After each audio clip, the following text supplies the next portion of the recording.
The first light they saw in the ash-filled sky wasn't sunlight. It was a fracture, thin, silver, and burning through the pollution that had blanketed the world for decades. Dr. Elias Wren stood on the cracked roof of the Zurich Atmospheric Institute, his hands trembling around the edges of a rust-eaten railing, watching as the fracture widened into a wound of light. Below him, the city breathed in smoke and coughed out silence. Whatever had come through the clouds wasn't human. When the object finally broke through the haze, it moved without sound, sleek, crescent-shaped, alive with pale luminescence that didn't pierce the air but seemed to soothe it. Wren whispered to no one. "They found us." Inside the command hall, chaos unfolded. Power grids flickered, data streams cascaded down dead screens, and frightened scientists barked theories that collapsed under their own panic. Wren walked among them like a ghost, calm only because he had nothing left to lose. The world had burned through its last reserves of energy, famine had replaced borders, and every government still standing was too busy fighting over dust. For years, Wren had begged the Directorate to listen to his proposals for sustainable fusion. They had laughed. "There's no profit in a permanent solution," they'd said. Now, something in the sky had rendered their greed irrelevant. Within hours, the crescent ship descended over Lake Geneva, stirring the water into spirals of silver mist. The crowd that gathered beneath it, soldiers, scavengers, children in torn masks, stood in a reverent silence. When the hull opened, there was no hiss, no explosion of light, only a hum that made Wren's chest tighten. Figures emerged, tall, slender, with skin like translucent stone. Their eyes carried the same stillness as a calm sea before a storm.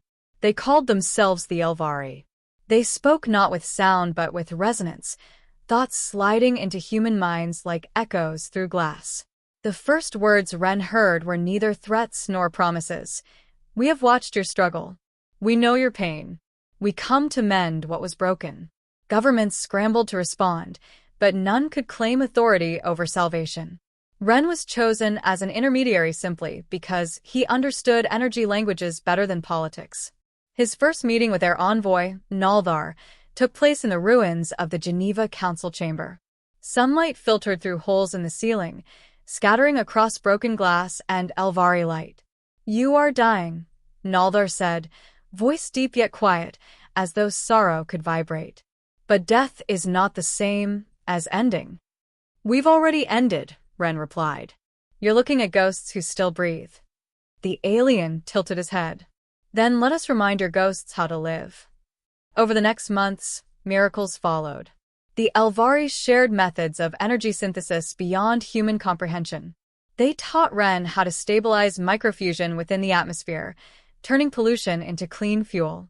Rivers cleared, crops returned. The sun shone again through the thinning clouds. Humanity called it the Second Dawn. Every nation pledged allegiance to a single global restoration effort. For a time, peace became fashionable again. Yet beneath the surface of gratitude, distrust festered. Wren saw it in the eyes of General Marcus Hale, the Directorate's youngest commander, who oversaw security during the alien collaboration. Hale was a man of precision and suspicion, forged in a lifetime of war. He saw the Aelvari not as saviors, but as strategists. "No species gives without a price," he told Wren one evening as they walked beside a newly restored lake, its reflection too perfect to be real. "Maybe they're just planting roots before the harvest." "They've given us air to breathe," Wren answered. "If that's conquest, it's the kind we needed." Hale's expression hardened. Empires always start by saving people. Still, the partnership grew. Aelvari cities rose alongside human ones, towers of silver and glass humming in harmony with the Earth's magnetic pulse. Trade of knowledge flowed freely, though only Wren and a handful of others truly grasped how delicate the balance was. He spent long nights deciphering their schematics, trying to understand not just their power but their mercy. What kind of species invested so much effort in saving strangers? The answer came one night when Naldar invited him aboard the vessel that had first pierced the clouds. It hung above the atmosphere, silent as thought. From its windows, Earth glowed, blue again alive. We were like you once, Naldar said, gazing down. We burned our world until its oceans screamed. We were saved by those who expected nothing in return. We believed we owed the universe a debt that cannot be repaid, only passed forward. Ren felt a tremor in his chest, a rare, unguarded hope. Then maybe we can learn from you. The alien turned, eyes dim with something that resembled pity. Learning is not the same as changing. Every gift carries the echo of its giver. How you wield what we share will define what you become. The words stayed with him long after he returned to Earth. In the following weeks, Ren noticed how the Directorate began quietly diverting Aelvari technology toward defense research. Cargo convoys rerouted, research data sealed under military clearance, and Hale's name appeared on every authorization file. When Ren confronted him, the general smiled with cold civility. Insurance, Hale said. We can't depend on their kindness forever. They didn't give us kindness, they gave us survival. Hale stepped closer, his uniform reflecting the faint silver glow of Aelvari circuitry. Exactly. And survival demands control. For the first time, Ren felt the full gravity of Naldar's warning.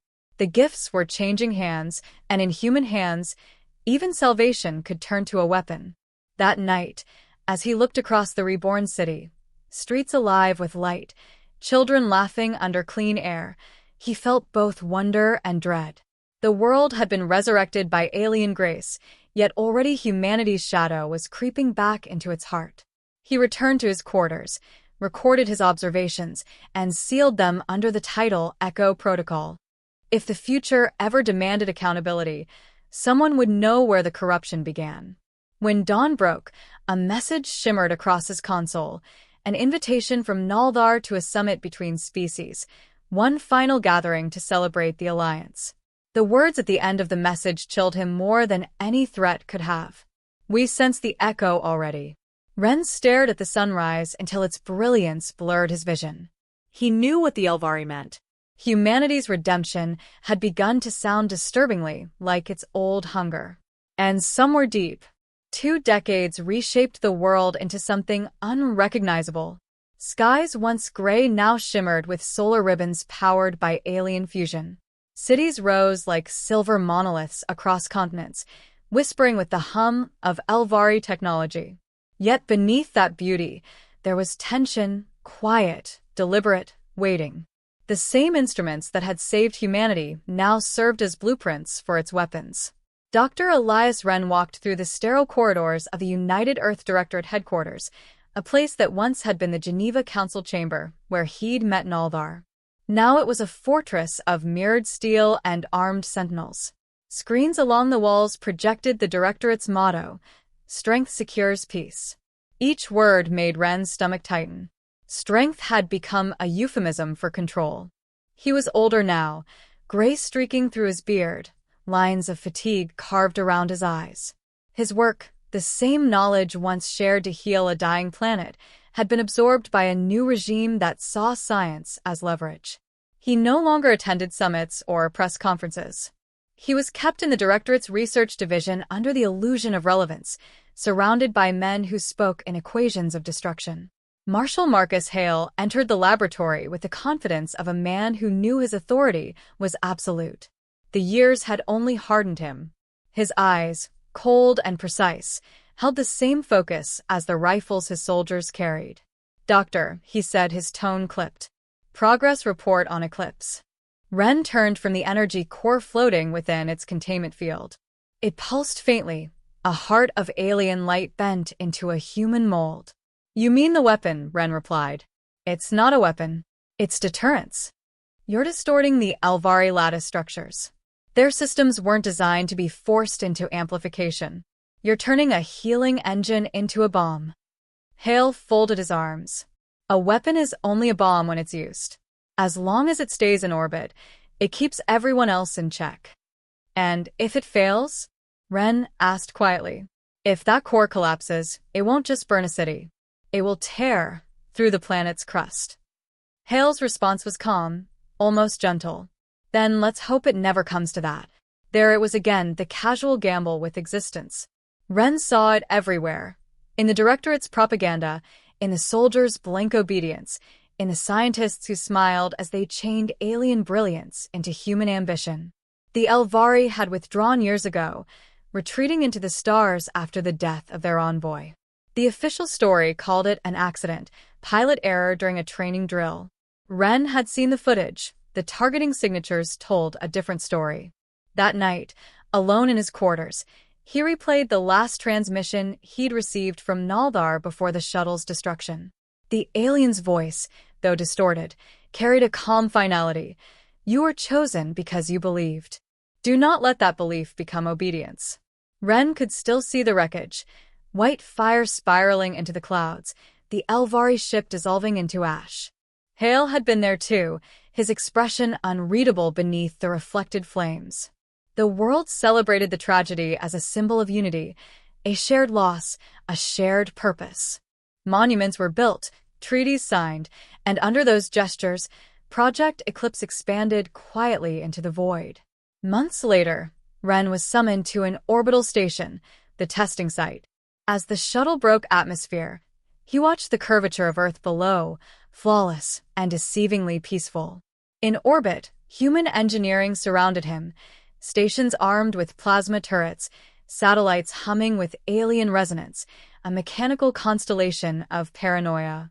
The Eclipse chamber lay at the center of it all, massive and cold, containing a single pulsating orb of captured fusion. Its light filled the room like a silent scream.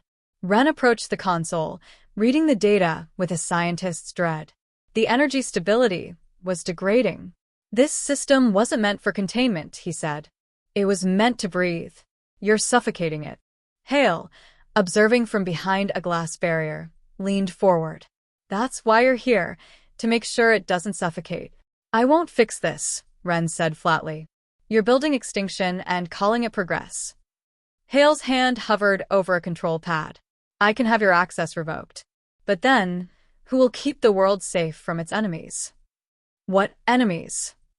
Ren's voice broke through the hum of machines. The Aelvari are gone. The war's ended. There is no enemy but ourselves. For the first time, Hale looked almost human, his composure cracking into weariness. You think peace lasts forever? You think they won't come back one day to reclaim what they ceded? This, he gestured toward the core, is our independence. Ren stared through the containment glass. No, Marcus. This is our relapse. Security escorted him out after that confrontation. The following week, his clearance was suspended and all access to Eclipse data terminated. Yet, he couldn't shake the feeling that something irreversible was coming. He spent his final days at the Institute cataloging what he could, encrypting his research logs, and hiding them within a coded archive. He titled the file simply, Echoes of Dawn. Then, one night, an alarm shattered the silence. He looked out from his window as the horizon lit up in hues of artificial daylight. The Directorate announced a successful test. The Eclipse prototype had been activated in orbit. Streams of light rippled across the night sky, forming patterns eerily similar to the Aelvari's atmospheric restorers. People cheered. Cities erupted in celebration. Ren did not. He watched, hollow-eyed, as Hale's broadcast filled every screen. Today, humanity stands as the master of its own destiny. No longer dependent. No longer afraid. The crowds roared, but Ren heard only the quiet hum of something ancient being broken. When the transmission ended, Ren shut off the lights in his lab and stood in darkness. He thought of Naldar's words, every gift carries the echo of its giver. He wondered what echo the Aelvari would hear now. Weeks later, rumors spread of Aelvari beacons vanishing from nearby systems. Some said they had sealed their stargates. Others whispered that they were watching from afar, silent witnesses to humanity's arrogance.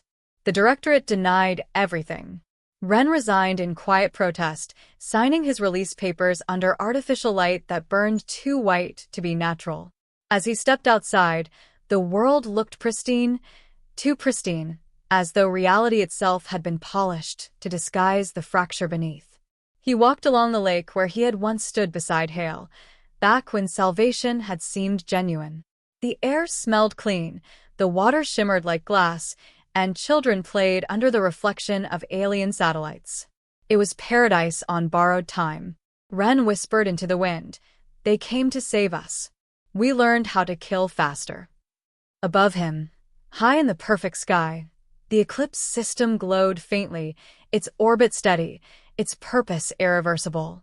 And somewhere beyond the edge of sight, something vast and silent stirred in response, an unseen witness to humanity's next great mistake. The stars no longer looked like beacons of hope, they were silent judges. Commander Orion Vale stood on the bridge of the orbital fortress Aegis Prime, watching the Earth turn beneath him. From up here, the planet glowed like a promise kept too long. Its cities pulsed with energy harvested from the eclipse cores, the same power that had once come from alien grace. But to Vale, the light looked wrong. Too bright, too constant, too unnatural.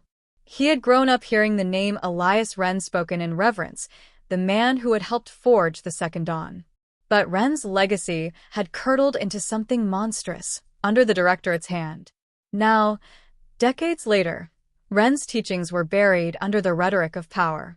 Only fragments of his words remained, whispered by dissidents who believed the old scientist had foreseen the ruin that was coming. Vale had read those fragments and believed them. He wasn't sure that made him brave, only aware. "Commander," said Lieutenant Rourke, a young officer with eyes too eager for war. "Deep space sensors just picked up gravitational distortions at Lagrange Point 3. Pattern doesn't match any known ship signatures." Vale's chest tightened. "How many?" "Dozens, sir. Maybe more. They're forming a perimeter." A low hum vibrated through the hull, a sound more felt than heard. The crew looked up as one. Through the viewport, space shimmered. Silver arcs unfolded like wings, blooming into vast crescent shapes. The Aelvari had returned. Panic rippled through the command deck. Officers shouted coordinates, defense grids activated, and a swarm of drones streaked toward the intruders. Vale raised his hand. "Hold fire." His voice cut through the noise, sharp and absolute. "They haven't made a move." Rourke's jaw clenched. "Sir, if they came for revenge, then weapons won't save us," Vale said. A transmission blinked onto the central holoscreen, a field of pale light, no figure, only a voice. It was smooth, melodic, yet heavy with the weight of centuries. "Humans of Earth, we gave you balance. You turned it to dominance. We gave you air. You used it to build fire. You have taken our light and forged shadow." Vale stepped forward. "This is Commander Orion Vale of the United Earth Fleet. We seek no conflict. Our people live by what you gave us." The voice pulsed faintly. You live by theft. "The energy you harvest is ours. You have reversed the pulse of the world. The gift is dying, and so will all who depend on it." The message ended. No threats, no weapons, just finality. Hale's ghost still haunted the Directorate's decisions, his old doctrines preserved like scripture. Even now, the council down below sent a single command: defend humanity. Orders arrived within minutes: launch the fleet, disable any Aelvari ships, reclaim control of the orbit. Vale stared at the message until the letters blurred. "Prepare defensive measures," he said finally, voice low. "But no one fires unless fired upon." Rourke hesitated. "Sir, that contradicts." "Do it." Hours passed in tense silence. Then, without warning, every fusion relay on Earth flickered. Cities dimmed. Ocean generators faltered. The skies over the northern hemisphere turned black. Across continents, humans looked up as their world, powered for decades by alien brilliance, went dark. Vale watched the readings on his console drop to 0. "They're shutting us down," he whispered. "EMP?" Rourke asked. No. "Something cleaner. They're withdrawing the gift." A shiver passed through the crew, as if a pulse of cold air had swept the ship. The Aelvari were unbinding what they had given, reversing their technology at a fundamental level. The eclipse systems that once stabilized the planet's core began to fail. Weather patterns spiked into chaos, earthquakes rippled through the crust, and communications went silent one by one. Vale opened a channel to the Directorate. Static. Then a single voice broke through, old, weak, and unmistakably human. "Vale," said Marshal Marcus Hale, though time had stripped him of his command. His face, hollow and wrinkled, appeared in the flickering light. "You're seeing it, aren't you? The reckoning." "You did this," Vale said. His anger trembled beneath his restraint. "You turned their peace into your empire." Hale coughed, each breath a labor. "Empires die so others can live. That's the law of survival." "You mistook survival for victory," Vale said. The old man's eyes glistened. "Maybe. But what would you have done, Commander? Trusted them forever? Waited for the day they decided we weren't worth saving?" Vale's silence was answer enough. "I gave humanity independence," Hale said, leaning closer. "Even if it kills us, at least we'll die our own species." The transmission cut out. Moments later, an energy spike rippled from the old Eclipse grid.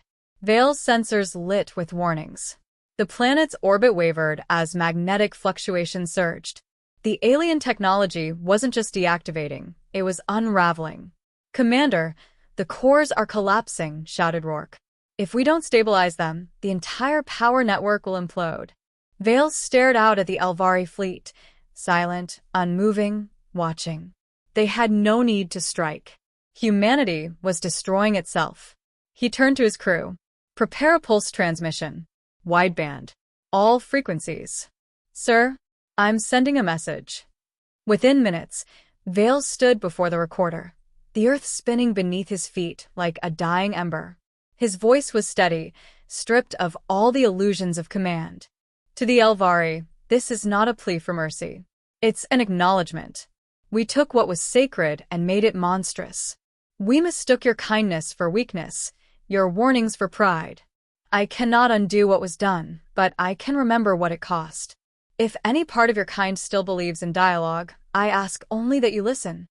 He ended the message and sent it into the void, a thread of light vanishing into the black. For a long time, nothing happened. Then, a soft tremor passed through the ship.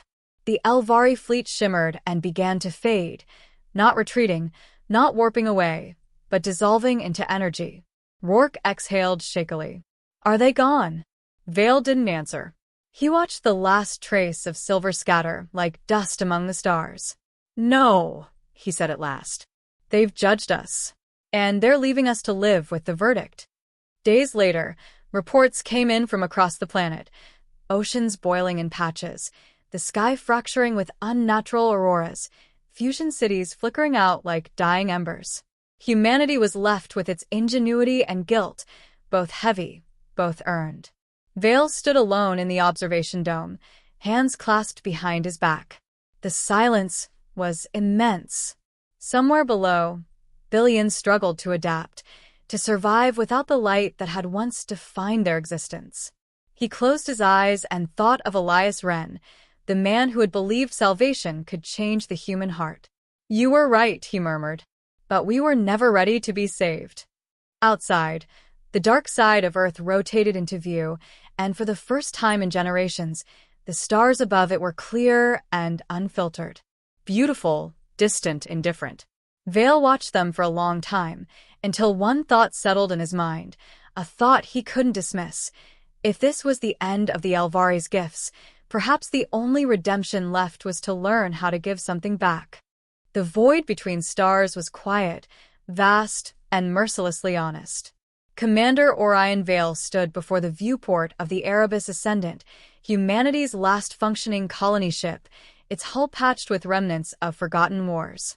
The Earth they had left behind was dim now, a scarred sphere suspended in silence, its once glittering grids of light reduced to scattered embers. Generations had fought to survive without the Aelvari's gifts, relying only on human ingenuity and stubbornness. It wasn't much, but it was theirs. Vale had aged beyond his years. Deep lines creased his face, carved by loss and sleepless determination. He was not leading a mission of conquest or discovery. He was guiding an exodus, a desperate reach toward hope. The ship's population was small. Farmers, engineers, medics, all bound by the fragile belief that humanity could start anew without repeating the past. "Commander," said Ensign Dal, his voice thin over the comm, "we've picked up a distress signal. Non-human origin." Vale straightened. "Coordinates. Sector Theta, 9, near the dying star. Power signature matches Aelvari frequencies." The name alone made the crew exchange uneasy glances. No one had spoken of the Aelvari in years, not since they withdrew and erased every trace of their presence from human records. But now, in the cold edge of space, the past was calling. Vale felt something shift inside him, an old ache, half fear, half longing. "Set a course," he said. "We'll answer." The Erebus Ascendant entered the red dwarf's orbit after 3 days of silent travel. The system was a graveyard. Broken satellites drifted like bones, and fragments of silver hulls glimmered faintly against the dying sun. In the midst of that ruin floated an Aelvari outpost, its once graceful structure fractured, dim, and pulsing with irregular light. "Life signs?" Vale asked. "Minimal," Dal replied. "But they're fading fast." Vale made his decision without hesitation. "Prepare a landing party." They descended into the broken chamber of the outpost, the air thick with static and decay. The walls still glowed faintly with that soft, organic silver that once symbolized healing and harmony. Now it was cracked, flickering between life and death. They found them in the central chamber, 3 Aelvari, frail and translucent, their bodies dimming with each breath. One raised his head as Vale approached. His eyes, though clouded, still carried the calm that had once unsettled humanity. "You," the alien murmured, his voice trembling like wind through hollow glass. "Humans still alive?" "Barely," Vale said. "We lost what you gave us. We learned to live without it." The Aelvari smiled faintly. "Then you learned more than we did." Vale knelt beside him. "What happened here?" "A sickness," the alien said weakly. "It feeds on light, on the neural energy of our kind. We cannot fight what consumes us." His hand trembled, reaching toward a broken console. "We try to heal as we once healed your world, but the cure devours us faster than the disease." Dal looked to Vale, uncertain. "Sir, if we help them—" Vale's voice cut softly through the air. "We help them." He didn't hesitate because of politics or strategy. He remembered Ren's writings, the belief that salvation, to mean anything, must be selfless. The crew worked quickly, adapting human biotech protocols to interface with the Aelvari neural grid. It was a crude fix, built from old Earth science and scavenged materials, but it might work. Hours passed in tense silence as they labored. The dying Aelvari watched with fading eyes, whispering words Vale couldn't understand. When the final stabilizer engaged, the chamber filled with a low harmonic hum, the same resonance that had once healed Earth's skies. The light spread gently, flowing through the broken walls, restoring faint color to the ruin. The lead Aelvari, now breathing steadily, turned his gaze to Vale. "Why would you save us, after all we took from you?" Vale met his eyes. "Because you didn't take. You gave. And we repaid you in ruin. If there's any chance to balance that debt, it starts here." The alien's gaze softened, and for a moment, the two species shared something beyond words, a quiet recognition of pain and persistence. But the readings on Vale's wrist monitor began flashing red. The cure worked, but at a cost. The nanofields they used were releasing radiation lethal to humans. Dal's voice wavered. "Commander, exposure levels are spiking. We have to leave now." Vale shook his head. "Not yet. They need stability or they'll relapse as soon as we go." "Sir, you won't make it." "That's an order, Ensign." Dal hesitated, then saluted sharply before backing toward the shuttle. Vale turned back to the Aelvari, now sitting up, their bodies glowing with renewed strength. The lead one, Thalencor, as he named himself, placed a hand over Vale's chest, feeling the faltering rhythm beneath. "You would die for those who abandoned you." Vale smiled faintly. "No. "I'd die proving we learned why you saved us in the first place." When his body could no longer stand, Vale sank to his knees, the hum of the restored core rising around him like a hymn. Thalenkor's voice trembled as he spoke. Then humanity has repaid its debt. The last thing Vale saw was light, pure and silver, rising like dawn through the shattered ceiling. When the Erebus Ascendant departed the system, its sensors recorded a massive energy surge from the outpost, a pulse that traveled faster than light, heading toward Sol. Days later, Earth's dormant fusion grids flickered back to life. The oceans calmed, the air cleared, and for the first time in decades, stars shimmered over a clean horizon. No transmission came from the Erebus. The Directorate, long collapsed, had no one left to claim responsibility. People simply awoke to warmth, to power, to life renewed, and they called it the Second Dawn. High above, far beyond the range of any human radar, a faint echo rippled through space, a joint frequency, half human, half Aelvari, intertwined in harmony. Two species that had once saved, betrayed, and finally redeemed one another. On the quiet world below, children who had never seen the stars before stood beneath a sky washed in light. And though none of them knew his name, somewhere in the hum of the reborn atmosphere lingered a single truth, spoken not in words, but in resonance. Humanity had learned, at last, how to give without expectation. The universe listened. And this time, it did not turn away.